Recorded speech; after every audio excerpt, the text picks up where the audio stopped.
The sound of a hammer striking wood echoes through a quiet suburban home.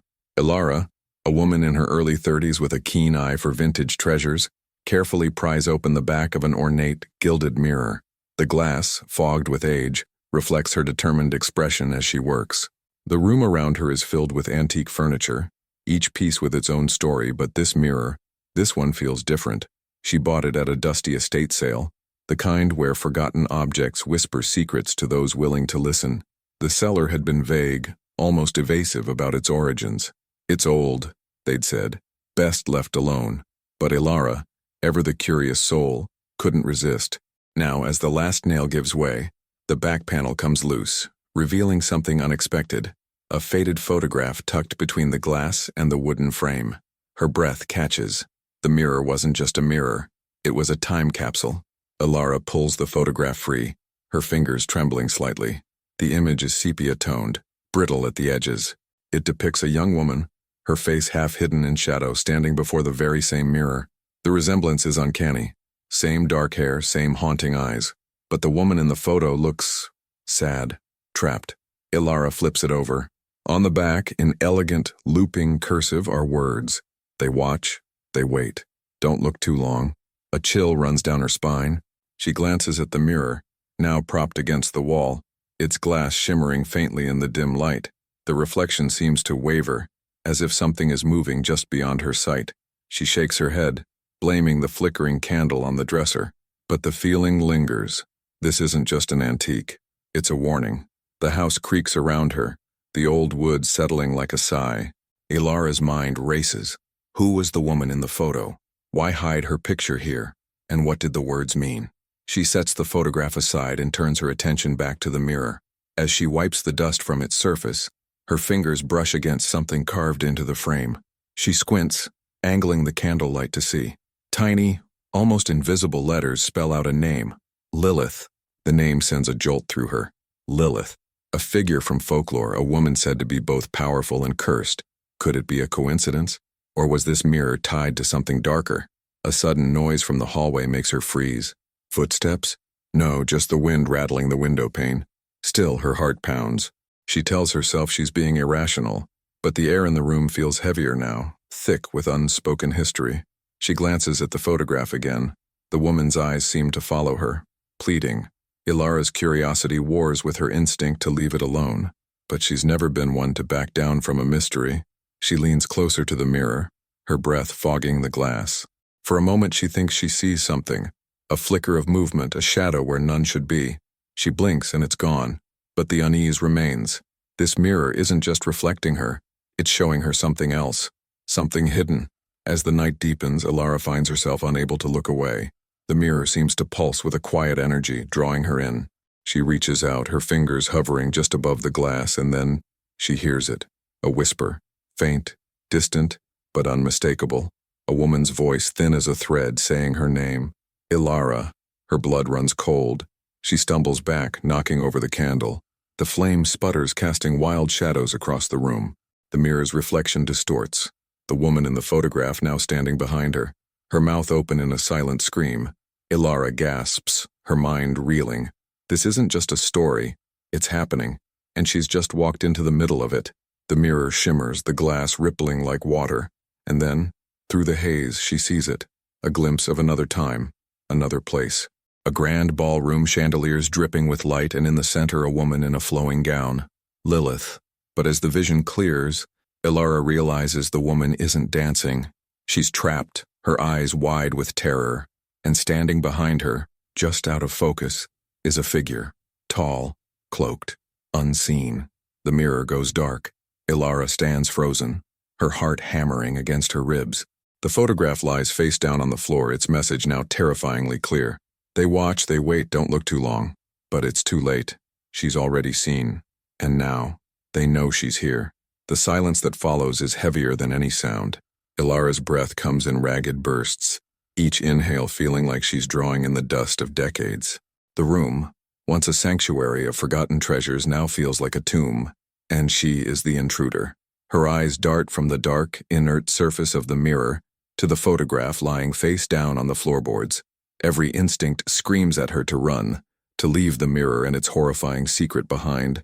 But her feet are rooted to the spot, held by a morbid fascination she can't explain. The vision of the terrified woman in the ballroom, the shadowy figure behind her, is seared into her mind. Who was Lilith? And what, or who, was that thing that haunted her? With a trembling hand, Ilara bends down and picks up the photograph. She turns it over, her gaze locking onto the woman's sad, shadowed face. The resemblance is still there, a ghostly echo of her own features, but now it seems less like a coincidence and more like a warning. The words on the back, once cryptic, now feel like a direct threat. They watch. They wait. A cold dread seeps into her bones. She needs answers. If she's to understand what she's stumbled into, she can't just look at the mirror. She has to look into it. She takes a deep, steadying breath and forces herself to step forward. The floorboards creak under her weight, the sound unnaturally loud in the oppressive quiet. She stops a foot away from the mirror, her own reflection staring back, pale and wide-eyed. She focuses on the frame, on the name carved into the gilded wood. Lilith. The letters seem to pulse faintly in the candlelight, as if alive. She traces them with her fingertip, the wood cold and smooth against her skin. As she does, a strange sensation washes over her, a dizzying pull, as if the mirror is trying to draw her consciousness into its depths. She resists, pulling her hand back. This is more than just an object, it's a conduit, a gateway. She thinks of the estate sale, of the seller's evasive demeanor.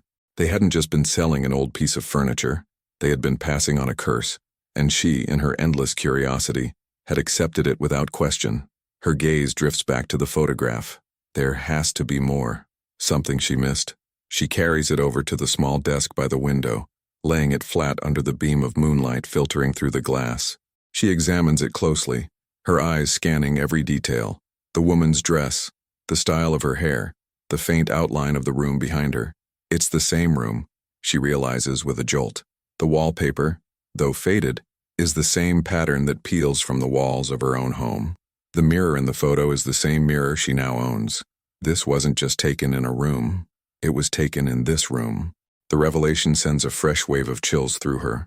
She's not just uncovering a story, she's standing in the middle of its set. She looks closer at the photograph's edges, where the paper is most brittle. Tucked into the very corner, almost invisible to the naked eye, is a tiny folded piece of paper no bigger than her thumbnail. Her heart hammers in her chest as she carefully works it loose with the tip of her nail. It's so old it threatens to crumble at her touch. Gently she unfolds it. Inside, written in the same elegant cursive as the message on the back, is a single cryptic line. He comes when the music stops. Music. What music? She strains her ears, listening to the house, the wind, the groan of the old foundation. Nothing that could be mistaken for music. Then she remembers the vision, the ballroom, the chandeliers. There must have been music there, an orchestra, a waltz, something that would eventually end. The thought is terrifying. Is the music playing now? Is it about to stop? Her eyes are drawn back to the mirror. The glass is no longer dark. A faint ethereal light glows from within, swirling like smoke. The vision is returning. This time she's prepared.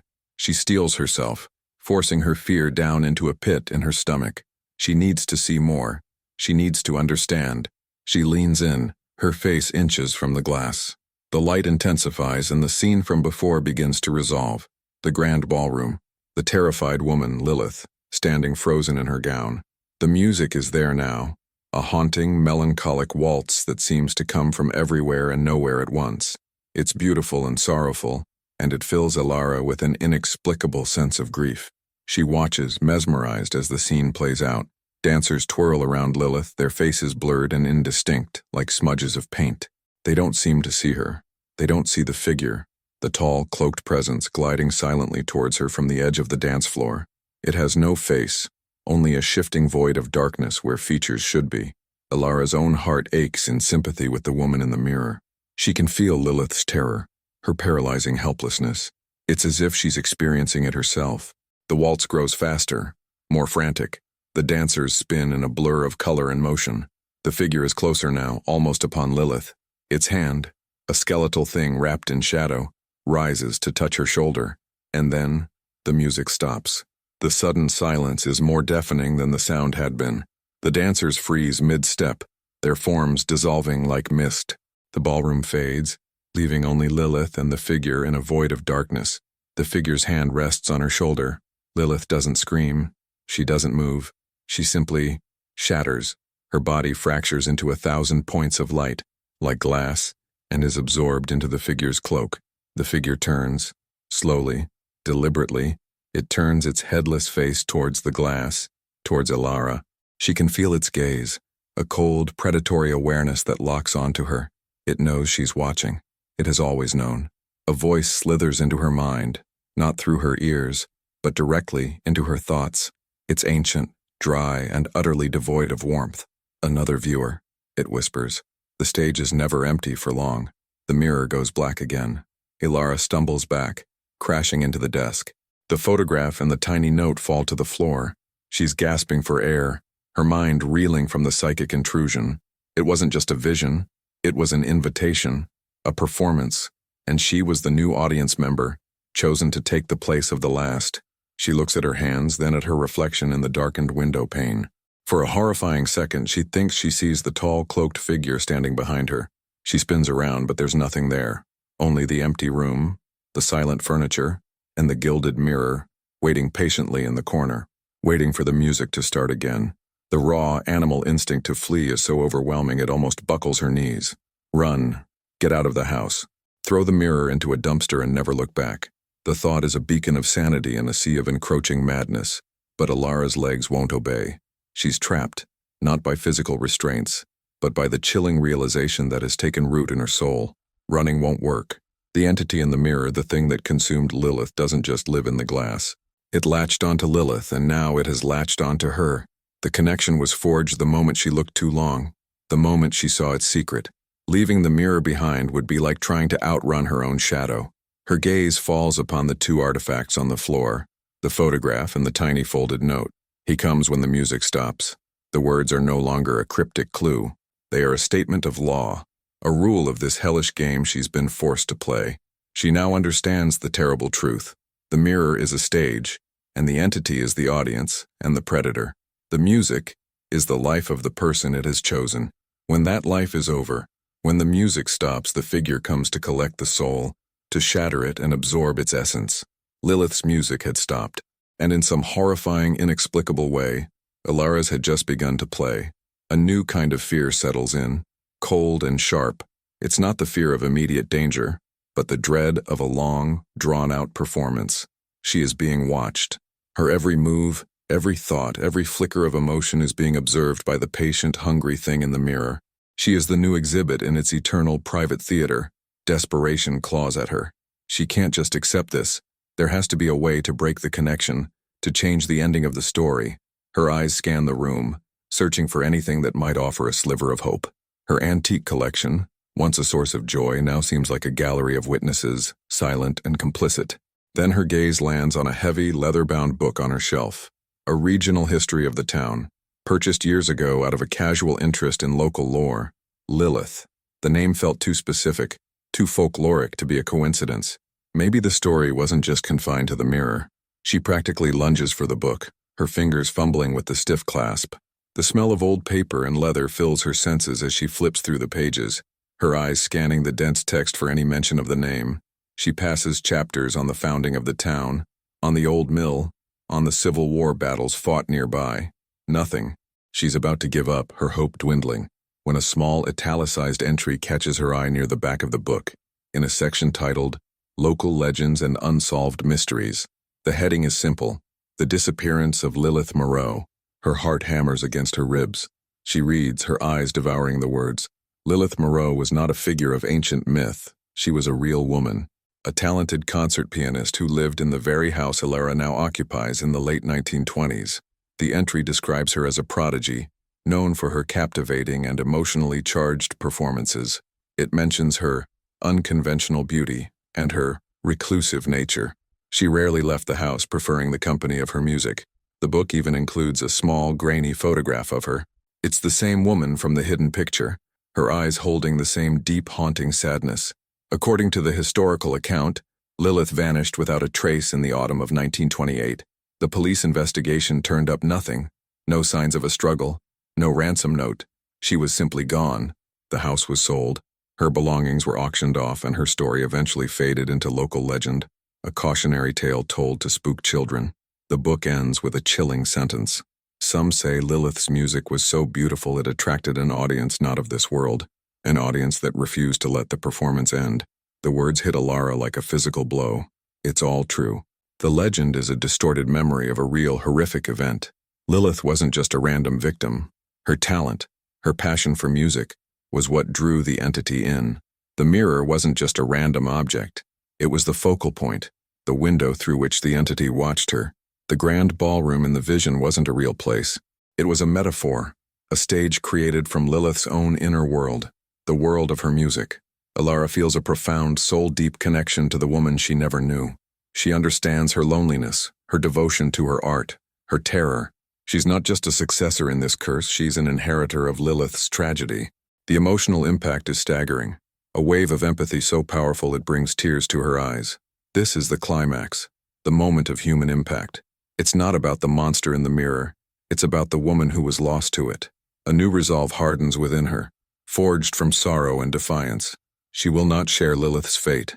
She will not let her music be silenced before it has even truly begun. She has to find a way to fight back, not with force, but with understanding. The entity is drawn to performance, to passion, to the music of a life. It consumed Lilith's sorrow and fear. What if it could be given something else? What if the performance could be changed? Her eyes drift back to the mirror. It sits there, silent and malevolent, a dark portal to another dimension. But as she looks at it, she notices something new. Faint, almost imperceptible lines are beginning to etch themselves onto the glass, just beneath the surface. They are not scratches. They are words, forming slowly, as if written by an invisible hand. The script is the same looping cursive from the photograph. Alara leans closer, her heart pounding, and reads the words as they appear. They are not a threat. They are a message. A final, desperate plea from a soul trapped within the glass. A fragment of Lilith that has been waiting decades for someone to see it. The message reads, "He feeds on the finale." The final note. The final breath. Do not let your song end. Change the melody. Make it your own. The words fade as quickly as they appeared, leaving the glass clear once more. But the message remains, seared into Alara's mind. It's the key, the loophole. The entity expects a tragedy, a final, crescendoing crash of sorrow and fear. It wants the sad ending. But what if she refuses to give it to him? What if she can turn the performance into something else entirely? Something it doesn't want to consume? She looks at her own reflection in the mirror. Her face is pale, her eyes wide with fear. But beneath it, a new spark is igniting. A spark of rebellion. She is not Lilith. Her song will not be a requiem. It will be a battle cry. The stage is set. The audience is waiting. But the script is about to be rewritten. She doesn't know how, not yet. But she knows she has to try. For Lilith. For herself. For every soul the mirror has ever claimed. The house is no longer just a house. It is an arena. Every shadow holds a potential observer. Every creak of the floorboards a footstep in the unseen audience. Alara stands in the center of the room, the mirror her focal point, the silent conductor of this terrifying symphony. The message from Lilith's fragment has become her mantra, a lifeline in the encroaching darkness. Change the melody. Make it your own. But how? How does one compose a new song in the face of a predator that feeds on finality? The entity wants her fear, her despair, her surrender. To deny it that, she must find a power it cannot comprehend, a melody it has no appetite for. Her eyes fall upon the photograph of Lilith now lying on the desk. The woman's tragic beauty is a stark reminder of the stakes. She was a victim of her own sorrow, a masterpiece of melancholy that the entity devoured with relish. Alara realizes then that the key isn't just about changing her own emotional state. It's about understanding the nature of the stage itself. The mirror is a lens, focusing a specific kind of energy. It amplifies and records the performance of a life, but it is bound by the same rules as any recording. It can only capture what is played. A wild, audacious idea begins to form. It's so insane it borders on madness, but it's the only path she can see. If the mirror is a recording device, then it must have a source of power. It's not just a passive piece of glass. It's an active artifact, drawing energy from somewhere to maintain its connection, to keep its audience enthralled. Her gaze sweeps the room, past the furniture, past the books, and lands on the wall behind where the mirror hangs. There, partially obscured by a faded floral wallpaper, is an old brass-plated electrical outlet. It's an anachronism, a modern addition to a house built long before such things existed. But it's not just any outlet. Next to it is a small, almost invisible keyhole, the kind used for old-fashioned DC current meters. This house was Lilith's. Her reclusive nature, her devotion to her music. What if she needed more than just candles? What if her piano, her life's passion, required a specialized stable power source, one she had installed secretly? The thought strikes Ilara with the force of a lightning bolt.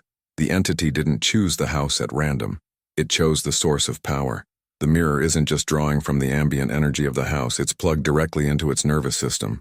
To change the melody, she might just have to pull the plug. But it's not that simple.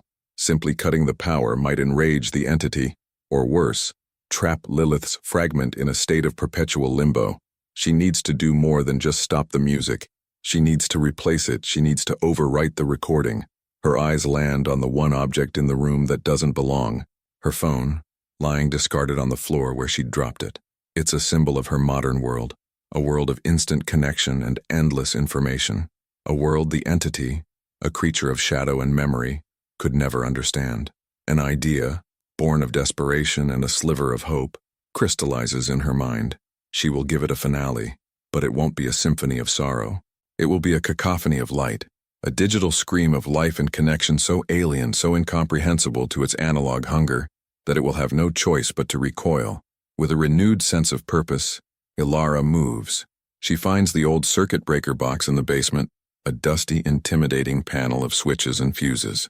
She traces the wires, her fingers following the ancient insulated cables until she finds the one that leads upstairs, to the room with the keyhole. She returns to the main room, her heart a steady drumbeat of resolve. She places the mirror in the center of the room, facing her. She props the photograph of Lilith against the wall, a silent, supportive witness. She takes a deep breath and walks to the wall. She doesn't have a key for the small lock, but she doesn't need one. Using the heavy base of a brass lamp, she smashes the old plate, exposing the wiring beneath. The smell of ozone and hot metal fills the air. The ancient wiring is a mess of frayed cloth and corroded copper. This is dangerous, but the alternative is unthinkable. She looks at the mirror. The glass is beginning to shimmer again, the dark light swirling within. The haunting waltz starts to play, faintly at first, then growing louder. The stage is being set. The performance is about to begin. The entity is eager. Ilara smiles, a fierce, defiant expression. "Not today," she whispers. She pulls out her phone. With a few quick taps, she connects it to a small portable Bluetooth speaker she'd been using to listen to podcasts while she worked. Then, she navigates to a video file, a recording she'd made last summer at a family reunion.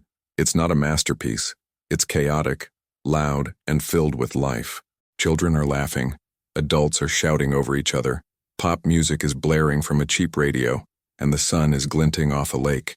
It is the absolute antithesis of Lilith's solitary, sorrowful melody. It is a symphony of messy, imperfect, vibrant humanity. She places the phone face down on the floor, its screen glowing, and holds the frayed electrical wire in one hand. With the other, she hovers her thumb over the play button. The waltz from the mirror swells to a crescendo. The shadowy figure begins to coalesce in the glass, its form more distinct than ever before. It is ready for the final note. "Now," Ilara says, her voice ringing with a power she didn't know she possessed. "Hear my song." She presses play. At the exact same moment, she touches the exposed copper wire to the positive terminal of the battery inside her phone. The effect is instantaneous and catastrophic. A blinding flash of white light erupts from the phone, surging through the wire and into the house's old system. The mirror explodes not with a bang, but with a deafening, high-pitched shriek of feedback, as if 1,000 microphones have been dropped into an abyss. The chaotic noise of the family reunion, the laughter, the shouting, the terrible pop song, is amplified 1,000 times, a raw, unfiltered data stream of pure, unadulterated life. The shadowy figure in the mirror convulses. It is a creature of quiet, emotional resonance, of drawn-out sorrow and patient fear. This sudden, violent assault of digital joy and meaningless noise is poison to it. It tries to retreat, to dissolve back into the darkness, but the electrical current holds it fast, forcing it to consume the alien signal. Its form flickers, destabilizing, the elegant darkness of its cloak glitching like a corrupted image file. It lets out a psychic scream of pure agony, a sound that shatters the windows in the room and sends Ilara flying backward. She lands hard, her ears ringing, the world a blur of light and sound. The shriek from the mirror cuts off abruptly. The lights in the house flicker and die, plunging the room into silence and darkness. The only light comes from the moon and the faint dying glow of her phone's screen, now cracked and smoking on the floor. Slowly, painfully, Ilara sits up. The room is a wreck. The mirror is still standing, but the glass is no longer dark. It is clear, ordinary, reflecting only the shattered room and her own battered form. There is no swirling light, no haunting music, no presence lurking just beyond the glass. It is just a mirror, a beautiful, empty, antique mirror. She crawls over to the photograph of Lilith. As she picks it up, she sees a final fleeting change. The woman's face, once etched with perpetual sadness, now looks serene. A faint, almost imperceptible smile graces her lips. The shadow is gone. The melody has been changed, and her spirit, at last, is free. Ilara sits in the quiet ruins of her home, holding the photograph like a sacred relic. She won. She didn't destroy the entity. She simply changed the channel. She gave it a performance so repulsive to its nature that it chose to abandon the stage entirely. The mirror is just an object now. The curse is broken. Weeks later, the house is repaired. The mirror hangs in a new place, in the living room, filled with light and the sound of her friend's laughter. It is just a beautiful mirror, a reminder of the woman she was and the woman she has become. She has kept the photograph, a testament to the connection she forged with a soul lost to time. The past is not something to be feared, but something to be understood, a lesson that can give you the strength to rewrite your own future. One afternoon, while cleaning out the last of the boxes from her move, she finds an old leather-bound journal tucked away in a forgotten corner. It doesn't belong to her. It's small, with a faded clasp. Curious, she opens it. The first page, written in the same elegant cursive, is dated from a town over 100 miles away. The entry reads, "The old grandfather clock in the hallway has stopped. I swear, ever since it did, I've felt eyes on me from the reflection in its glass face. The silence it leaves is hungry,